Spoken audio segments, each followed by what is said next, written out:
Good afternoon, ladies and gentlemen. Welcome to another exciting Propagandacast with me, your host, Imperial Dane, Master of Propaganda, Hero of Reich, Defender of the Fatherland. We're off here to 1 vs 1 on the Semoski winter. Between the north, you got Casparitus fighting here for the Wehrmacht, Germany.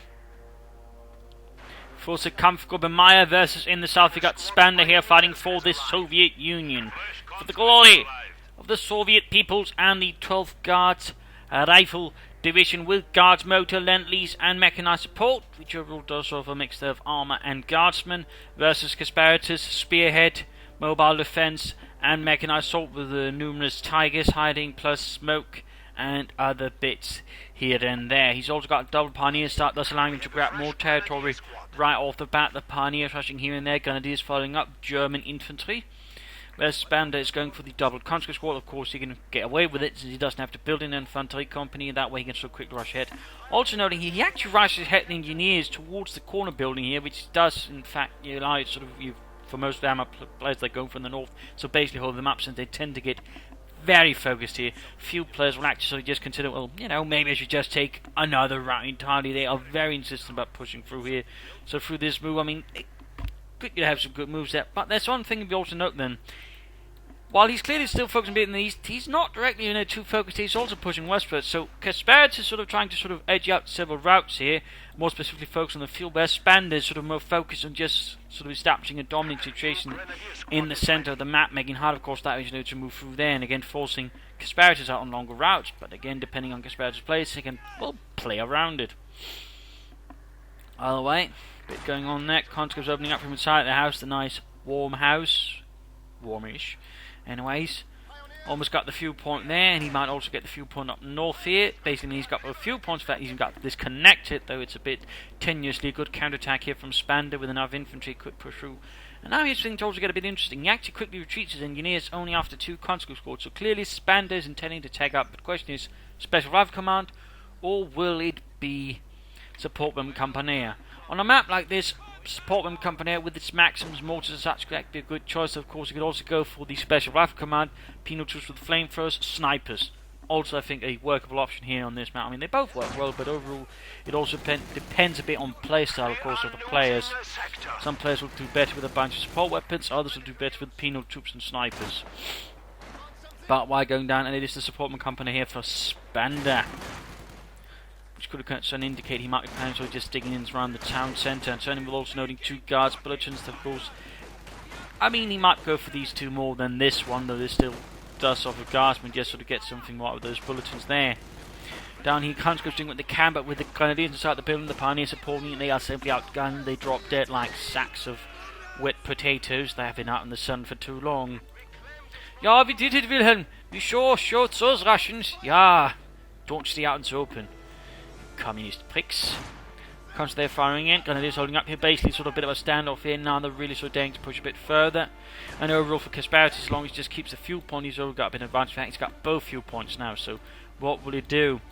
And he's clearly taking up here already, so I mean a quick tier 2 could certainly ring up Panzer Grenadiers, Scout Cars, half tracks. I mean, he could go for a Flampanzerwagen on a map like this. This could certainly, deny Spander any advantage of actually holding the town centre and sort of digging in there. We also know we got 1 Maxim with a 2nd Maxim on the way there for Spander. And he has gone for Guards Motor, so also not even 4 minutes has passed. Spander here already having a strategy in mind to a certain extent, at least having chosen Guard Motors. That would be heavy mortars and guardsmen. Meanwhile, Casparitus just keeps throwing out Grenadiers. You also got the Pioneers standing back there for a bit. So pushing onwards there. Getting a nice turn on the map. Still a standoff there between the 2 sides. Definitely more comfortable for the Russians. Maxim sitting out, of course, might stick it in there and then leave the country to do something else. That would certainly make sense. Grenadiers seems like they just, yeah, let's go somewhere else. And meanwhile, we got a fuel cache up here for Casparitus. So there's clearly some kind of strategy that involves, rushing ahead in terms of tiers, I think. I mean, otherwise you wouldn't, see that focus on the fuel points, ignoring the sensors to an extent, but also just fuel caches. So, I mean, he actually cancelled his take-up. Why would he do that? That one strikes me as a bit more peculiar. Units moving up with a flamethrower, but they simply put too many Grenadiers there. We've got Conscripts moving in, and there we go, occupying set with a Maxim. making sure troops can't definitely move through there. Got to push to the north. Maximum setting up there versus the Pioneers inside the building. They should be able to win there as long as no Grenadiers set up there. Otherwise, the Maximum could end up in a lot of trouble. Down here, looks like the Engineers will be able to actually push back the Grenadiers there. Casparitus forced to fall back. Southern fuel point there now being surrendered to the Soviet army, to the Guards Riflemen. Up here, Maximum continues to blast away, cutting through windows, doors, and looks like the Pioneers fall a bit back. Grenadiers moving up. Interesting enough more to deal with whatever's on the flanks here. We have take up again here for Casparitus. Down south, going to do something when they can here. Engineers down to one man. They need to retreat pretty quickly. Unless Spander intends to throw away both the manpower and the munitions. Oh, mix up there with the Maximum. Who was perhaps thinking he'd fallen back there. He had not. Instead, the Maximum was actually lured out into the open. So a bit of a trap here actually by Casparitus. Conscripts cut down as well. Bit of rough there for Spander and the Maximum there in a bit of trouble as well. But ultimately, he was only Pioneers and they weren't quite able to do enough damage. Fighting continues. He merged his conscripts with his engineers in a bold move. Most players will not actually do that, but Spander in this case is, quite fun with flamethrowers. So obviously, by just doing that, he doesn't have to pull back the engineers. That is pretty bold, and he does it again. Nifty. And impressive. Bunker up, and he's going straight for tier 3. So again, pushing for a few points, fuel cache here. Casparitus is clearly intending a tier 3 rush, which we don't really see very often from the Wehrmacht. They can do it, but most players, tend to go for very heavy tier 1 in tier 6 than he has, but, then they don't they just also go for tier 2, get scout cars, packs, and so on. They never really try to push any kind of advantage or try to form one, and that's really what Casparitus is trying to do. He's rushing ahead there in the tiers. We also got Gaspman, we got heavy mortars out here for Spander. And if he's getting Gaspman, he definitely needs the light machine guns to really just threaten the German infantry. And there we go, just wheeling it ahead. Most heavy mortars, I believe, also the Germans had this sort of little setup. The thing is, though, they actually would remove the heavy mortar from the cart, not fire it from the cart, as they do here in game, which obviously is more for the sake of animation, time, and so on. Otherwise, they'd be a lot more tricky for players to use. If they had to set it up, take it away from the cart, take the cart away, and so on. I mean, it just wouldn't be very fun. So obviously, that's rather what they're doing there for the sake of convenience of the players. But the Germans also use the 120 mortar. In fact, they pretty much outright copied the design from the Russians and used their own heavy mortars against them. In fact, the 112mm design quickly spread amongst the Axis forces on the Eastern Front, including also the Hungarians, the Romanians, and I believe the Finns as well. So, little fun fact there. The enemy has taken our supply sector. As it was a, easy and robust design. And overall quite clearly handy. In fact, it actually influenced German sort of later divisions and such quite a bit there. As bits would be shifted around there, they'd form up heavy mortar batteries, and the German medium mortar would be moved over to build medium mortar. In fact, until then, the German 8cm mortar was considered a heavy mortar by the Wehrmacht. And there you go, 8 minutes into the game, he's got a Pomacor on the way there. That is pretty rare to see, but of course there's still one trick that he has to hold on to the fuel punch, so otherwise make this work. And even then, it's still going to take him about, 3 minutes if he's going for a Ostwind, 4 minutes if he's going for a Panzer IV, and that is if he can sort of keep the fuel points under his control. And so far, Spander is launching several attacks. The question, of course, is he actually aware that his opponent is actually trying for it? Of course, you do rarely see it from Wehrmacht players, they're actually trying to go straight for tier 3. But at the same time, of course, you do want fuel points. I mean, otherwise, it's still going to happen. In that sense, Casparitus' force composition does betray a bit of a weakness here. Again, in terms of force composition, it lacks a certain element. It lacks, real field control. And that's basically the problem, just going for a bunch of Grenadiers. They can't hold territory well in the long run. And there you go here, mortar base to try and support. And again, we see here, merging with the engineers. I mean, he's really just focusing on the engineers here. The conscripts are there to support the engineers, not vice versa. Congratulations, Yuri. You're an engineer now. But I don't know anything about engineering. Good. I don't either, and I've been doing this for years. That's right, they're a bit of a lost there. Casparitus in Tiger just got wiped out. Pioneers taking punches, Maxims, and of course Gaspman there. He's not upgrading any of them with DP light machine guns. I do think that's a definite mistake. I mean, the DP light machine guns do provide quite a boost to the Guardsmen. They have close, I think, to sort of in terms of DPS, the same as most other light machine guns. Again, they get 2 for 75 munitions from their veterans. Overall, veteran 3 Guardsmen, the DPs can actually really hurt any infantry. So, I mean, that's definitely, I think, something that should be high on Spander's list of priorities. He's counter-attacking here, pushing back the conscripts. The engineers have been run off elsewhere. In fact, they ran back to the base there.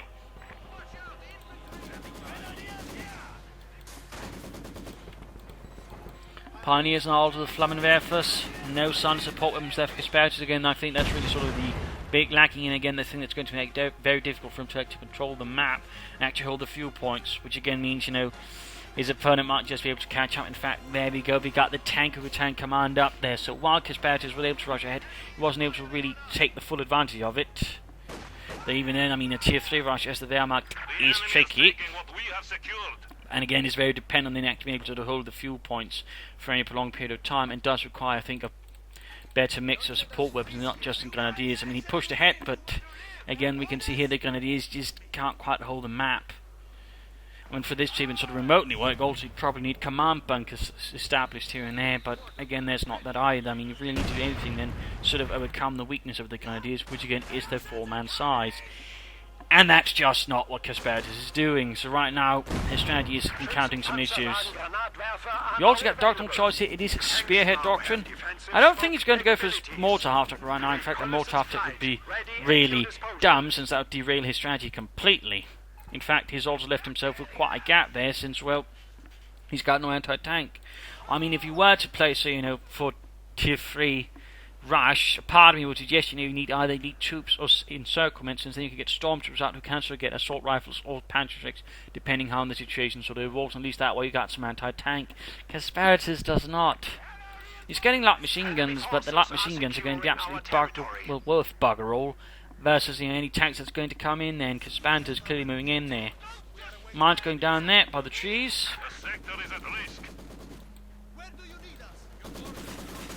A Stalinist potato, if you will, planted for the Germans to step on.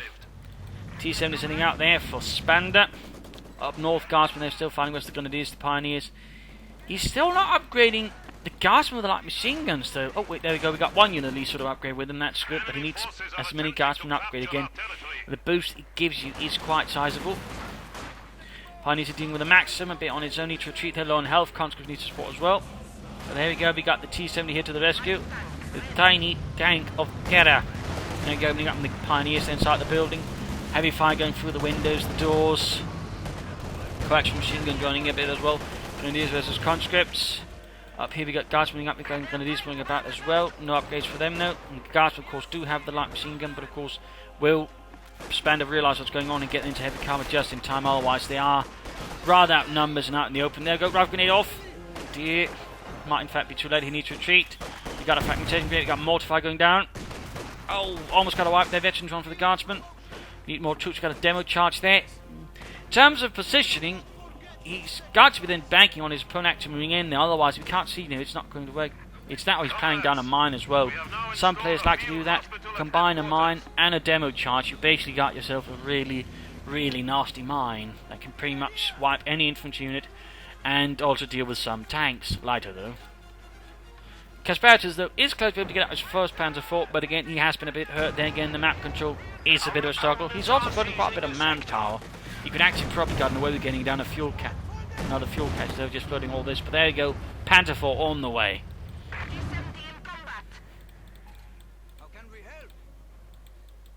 Panzerkampfwagen 4, Gefechtsbereit. And of course at the same time, Spander, more upgrades, more machine guns. Mines going down here, Spander obviously taking care to sort of prepare the battlefield ahead of things. You can also consider barbed wire. In this case, getting a bit spotted, needs to be careful. Rushing up the T-zone into the enemy base here, he's really pushing his luck. Engineers wiped. We are losing supplies to the enemy. Panzer almost done. Spander here is getting really confident. Has he actually seen though this armor core? Because if he has, he's actually pulling a bit of risk there. I mean, he has to know, you know, eventually there's going to be some kind of tank out there, and his T-70 is in that sort of territory right now for the Panzer IV Kets. You know, he might just not get out of there alive, but he's really locked down. So there we go, ambushed by the Grenadiers, moved in there, he was paying too much attention to watch base, and there we go, Panzer 1000, Panzer IV, T-70 in a bit of trouble. Now, of course, things are turned around there. Spander's now the one with the minimal set of anti-tank weaponry. He's got the guards, anti-tank rifles, but that's about it. He could, of course, rush out a pair of Su-76s. That would apply a lot of pressure to the Panzer IV in return. But I suspect he's actually going straight. There we go for the Mechanized Armour Corps. T-3045 seems to be his next plan there. Versus the Fascist Assault. Heavy mortar firing down there, huge plumes of snow being kicked up.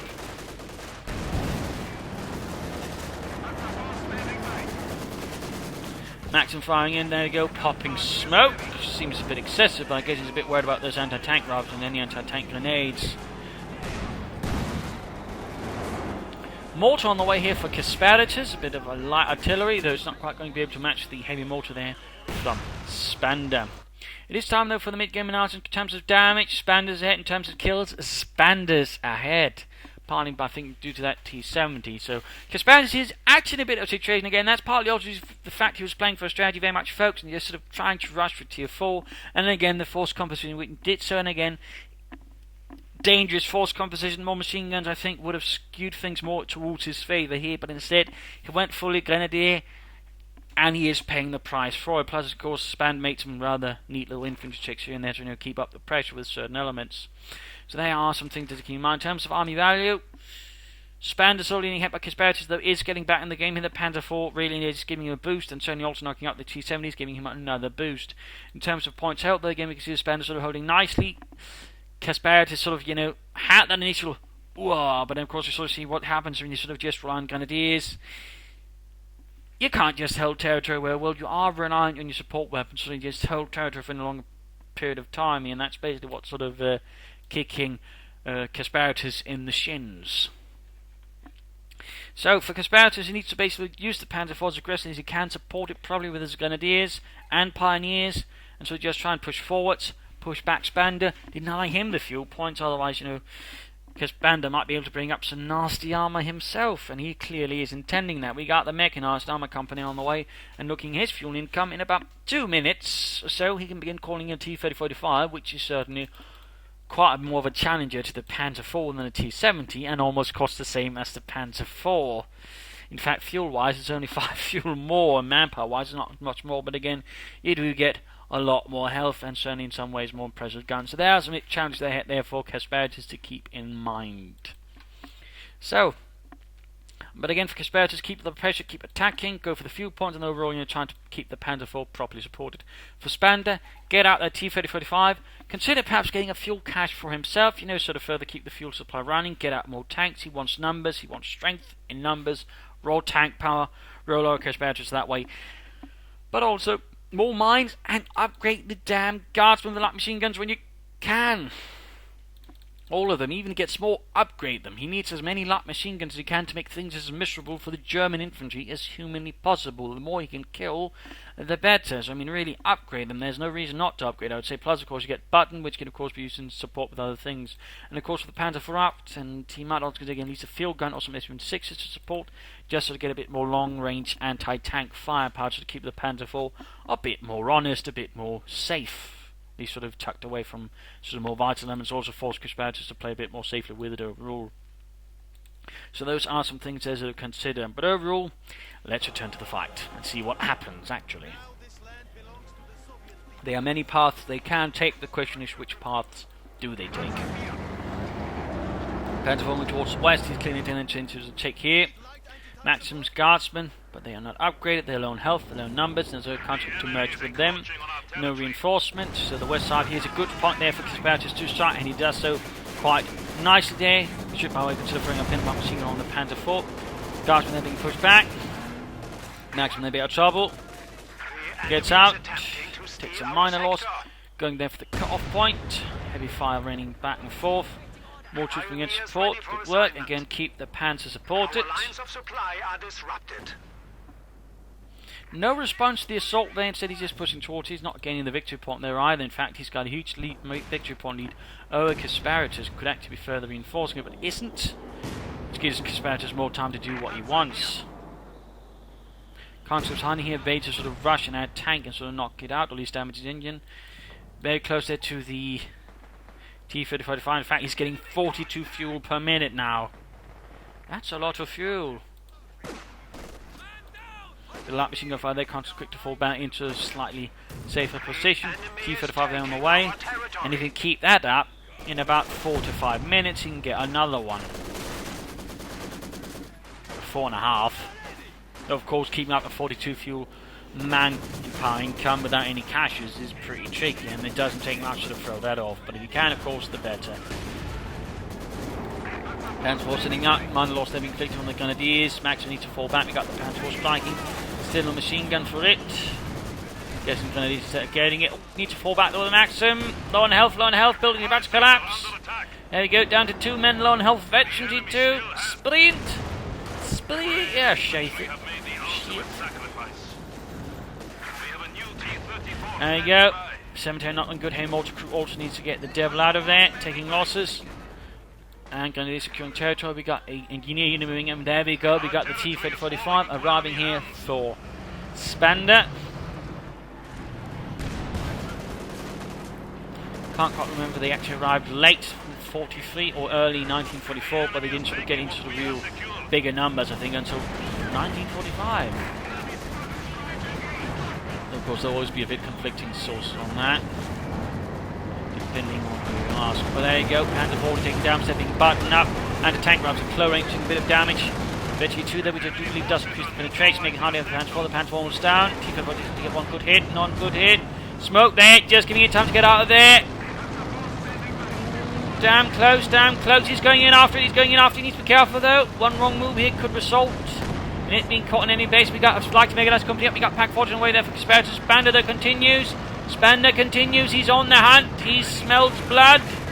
He's just pulling back and striking elsewhere with his tank here, trying to deal with Casparitus. He actually allows his tank to be drawn into the enemy base, even as Casparitus is overrunning the rest of the map now, playing him that way otherwise.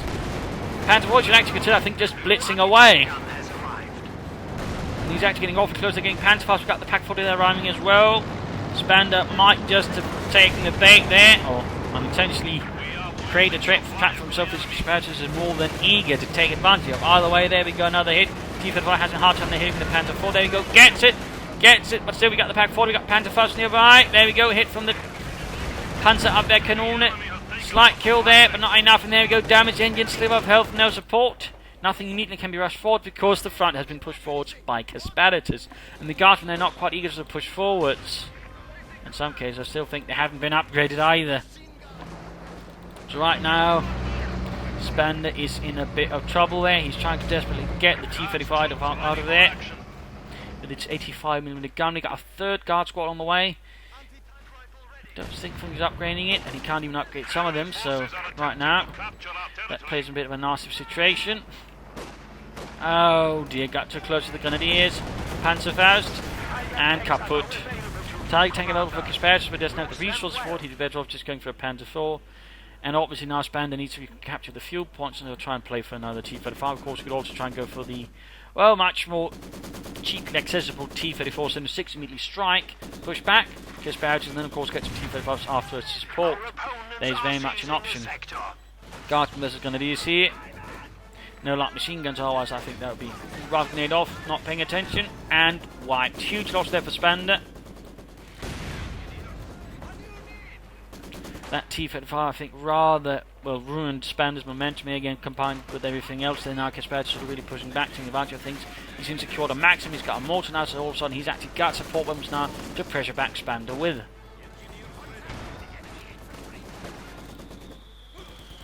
So things are getting a lot more difficult here for Spander and the 12th Guards Rifle Division. Even there's shots being fired back and forth here. Guardsmen coming forwards, under fire there from the Maxim. There you go, fragmentation grenade. Almost got the entire lot wiped.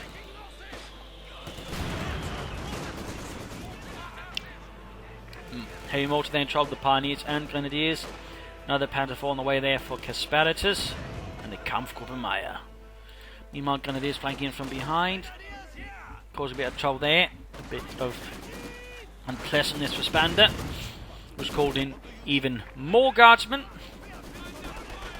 So many Guardsmen now. The Guardsmen, by the way, was more of a type of the game to divisions, had performed well. It wasn't solely something just created an elite division as. And while some sources say they'd be usually better equipped than say regular divisions, they'd have better access to troops, tanks and so on, others say it's just basically just a title and there was nothing else besides it. So it's a bit sort of tricky to say. At least I haven't quite been able to read up enough on it. And again, I think it also depends a bit on who's writing it. They sort of might have different opinions on it, so a bit less straightforward to say.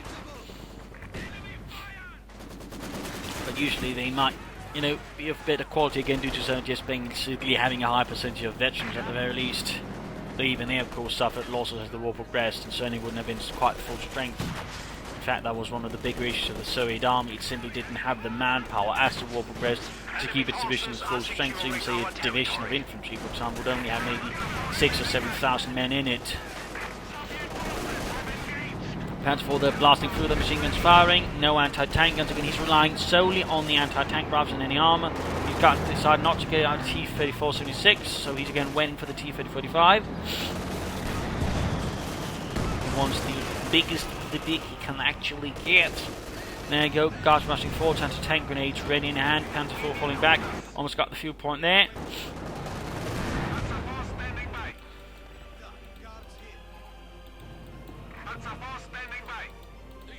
Maxim there needs to be pulled back. Almost veteran defeat, but also almost dead.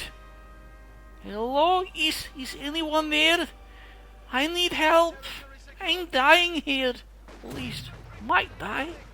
Everybody else is dead. We are losing territory. Hello? There we go, looks like Spander. Oh, too late there. He should have retreated them. Quite a waste there for Spander. Almost veteran defeat Maxim.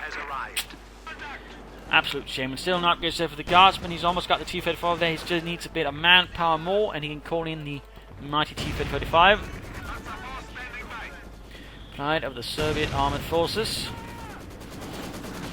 Guardsman out in the open versus two Grenadier squads. Not a good fight there. Guardsman pushed away. Panzer IV heading northwards. Was ready to support the Grenadiers, but they rather handle it themselves quite nicely. Guardsman pushing southwards, going for the fuel point there. T-35 on the way for Spander. Casparitus, though, is technically closely going to be able to call in another Panzer IV. We could just get a Stuke to support the Panzer IV, in which case he'd definitely have the advantage over the T-35 then. So, I mean, that is very much an option there for Casparitus to consider. Maxim sitting up in the centre. Panzer IV with Grenadiers there, move southwards. Counting some engineers out in the open, no cover. Panzer IV shoots. Doesn't hit. More light machine guns being out there to the Grenadiers. Guardsmen, they do have the light machine. In fact, they're getting in some good kills. Maxim out in the open, taking hits from the PTOS and the DP light machine guns. Oh, in fact, looks like they could wipe it. And imagine, and then if you actually had more guard squads with light machine guns, church that's about to collapse. Their mortar fire never good. And there you go, second T-35 there arrives for Spander. Panzer IV, they're just crushing for. Oh! Oh, he stuck too close to the cover in that case. And because people are in for some time actually demand you to stick to the cover, I mean, you can actually crush them that way, it seems like. I mean, Relic just sort of basically, alright. Of course, I can understand why, but it does create those situations there where you sort of try to stick them to cover instead of just running out in the open, where they've been able to spread out more. So right there, Spander made a mistake there. I mean, cover's great, except if you're trying to sort of avoid not being run over. Still, that was quite a bit of roadkill. The T-35 taking heavy damage, he's pulled back for repairs, and that is quickly. He doesn't have any engineers though, so that means he needs to set up munitions here for crew self-repair. Panzer IV, they know close to them being knocked out. Guards nearby, popping smoke, blitzing as well. Not the unit that close to being annihilated. Spander's forces are taking severe casualties. He popped a grenade there, meaning he now doesn't have the munitions for the self-repair on the tank. And there we go, Casparitus is adding in the second Panzer IV, the first one's falling back there. Its treads slick with blood, gore, and vodka. Possibly a bit of antifreeze as well. My God, who's going to be cleaning up all this? You are. Why? Because you're the one complaining about it, Dieter. And because I'm Panzerführer, so shut up.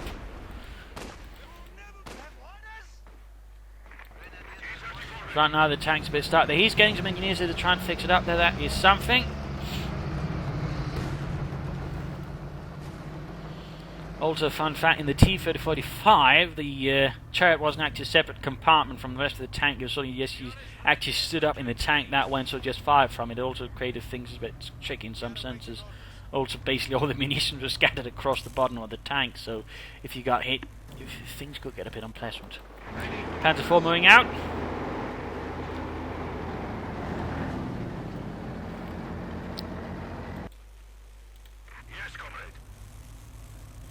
So that is 2 Panzer IVs now. Casparitus' purpose to a certain extent thanks to again having the fuel cache, but also able to quickly push back after the first Panzer gap a few points to their back, rather sort of be able to gain an armor advantage, which makes things a bit trickier for Spander. One option, either now SU-76s or a field gun, so they try and support the T-3045. So at least that way, you know, present more guns versus the Panzer IVs here. Otherwise, you could be in a bit of trouble, in particular since infantry's taking quite a few hits as well, rather lacking, you know, the proper upgrades for them. And in fact, losing the veteran guardsmen, best of them here, crushed into the ground of the cemetery, basically meaning they don't need to be buried. Well, proper burial. It might still be needed, but you know. Gunners moving up, guardsmen flying back with their PTSs and most of their guns. Handful moving up, guardsmen number 5, we got there the maximum on the way number, I don't know, 3 I think for Spander. Plus 52 there for the heavy mortar. There you go, the T-35 blitzes forward, rushes in, Grenadiers there. Almost hit his own mortar crew. Good shooting. Boris. Thank you. I was being sarcastic, you idiot. Grenadiers off there, Grenadiers quickly dodging it. Enemy forces capturing supply sector. Grenadiers a bit under 5 from the T-3045. Enemies moving in. Shots missed. Grenadier, oh dear, guardsmen pretty bad situation again. With that, like machine guns, they do lack punch, if you will.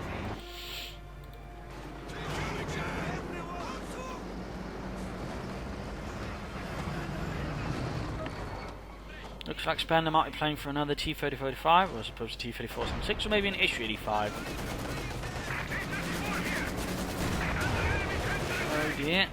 Panzer IVs moving up, Pack 40 as well. T-35 becoming the target of a lot of angry Germans, almost knocked out. Oh dear, oh dear. Misclick there, I think, misclick, and oh dear, that rather cost him his remaining tank. He doesn't have the resources anymore. His infantry is in a deplorable situation. His opponent's armoured forces are growing beyond what he can actually deal with. And there we go, Spander surrenders a victory to Casparitus. A noble attempt, I think, at a tier 3 rush, but again, just relying on Grenadiers and Pioneers. Rather means you're going to sort of suffer in map control there. Had Spander perhaps pursued Guardsmen with light machine guns more aggressively or something else, I think Casparitus could have been in a lot more trouble. So in that sense, things slightly worked out there for Casparitus. Again, also the fact he kept rushing in towards the base there. With little support, little way of actually clearing up the rear way. Basically meaning, you know, with any sort of slight change in things, you know, Spander quickly lost several tanks to the base. I mean, I'm not saying you shouldn't do it, but do consider, you know, base attacks as being something that requires a bit more than just, you know, regular harassment and raiding. In that case, things didn't quite work out there for Spander. He lost several tanks, so that was rather ensure that Casparitus, you know, didn't have to worry about so much and could quickly push back against his opponent. Again, the tier 3 rush, a bit tricky here, but he sort of pulled it off. But again, it wasn't without his issues. Again, had Spander played differently, things could look very much more ugly there for Casparitus. So, bit of tricky play there for both. But again, Spander made some other mistakes, and again, light machine guns and the Guardsmen should have been, well, more present. And I do think, you know, he should perhaps have some fuel caches up himself. The fuel cache for Casparitus, I think, was a good move, though. So there you go. I hope you enjoyed this match. I hope you learned something from it. I hope it gives you different matches, expanded your gameplay. If it did, want to subscribe, tell your friends, share it with anyone, and remember to press like. Every like, well, it's good for me anyway. So thank you all, and hope to see you all tomorrow for another exciting Propagandacast. Cheers.